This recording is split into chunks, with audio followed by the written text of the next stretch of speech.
Here is a brief tutorial on how to add a parent portal icon to your Google Sites page.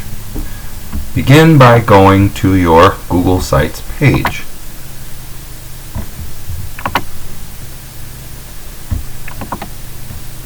The next step is to add the image to the site. Afterwards, we will make that image a link so that when parents click on it, they go to the place we want on the web. Click on Upload here in the far right. Find the parent portal icon or some other picture that you'd like to use. Although I think if we all use the same one, it might be helpful. Put it where you want it on the page. I guess it's not going to let me put it there. How about there? Good. And once you've decided where it goes, click on it once, and you'll notice there is a link icon. Click on it and you'll be given a place to put a link. We want to send parents to a place where they can either log in or they can create their own account. So while this is sitting waiting for us, click a new tab.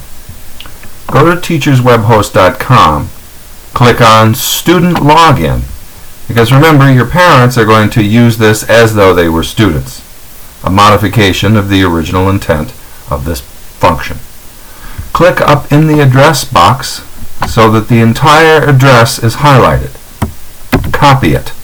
That is, click Control-C on a Windows machine or Command-C on a Mac. Go back to your web page, and in the box where it says link, paste in that address. Hit Control-V on your Windows machine or Command-V on a Mac. Click Apply, and you're ready to go. This will allow people to easily access the reserved private back end of the site that we're setting up for them.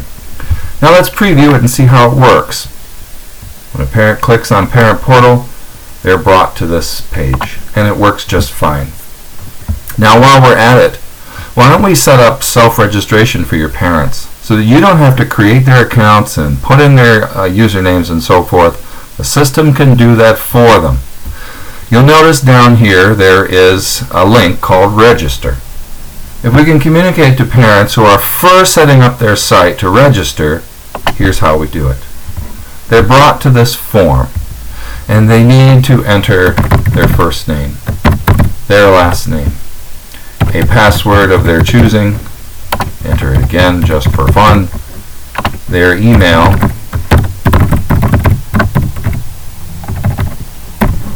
and now it wants a registration code and a virtual classroom. Now that registration code is something that you need to generate and share with them. So I'm going to leave this page open, and I'm going to go inside my account as a teacher and show you how to create that code. Here there is a link called Utilities. Click on Utilities and scroll down to where it says Generate New Self-Registration Code. Now you notice I already have one generated. If yours is a new account, you probably don't. You generate a new code when you want to lock out all the old codes. This is the exact code that a person needs. This you could put in a letter home to parents, for example, explaining what they need to create an account at your parent portal. I'm going to highlight it, copy it, and paste it here. Underneath the virtual classroom, they need to know your particular online virtual classroom number, which is always up here on every page of your Teachers Web Host account. In my case, I'm Classroom 143. So I would put 143. I would check the box to indicate that I am indeed not a robot, and then I would agree to the terms of service and create an account once I click that button. Once parents click that button, they create an account at your website. So from now on, they can log in and access the things you have reserved for them. And that's it. Good luck.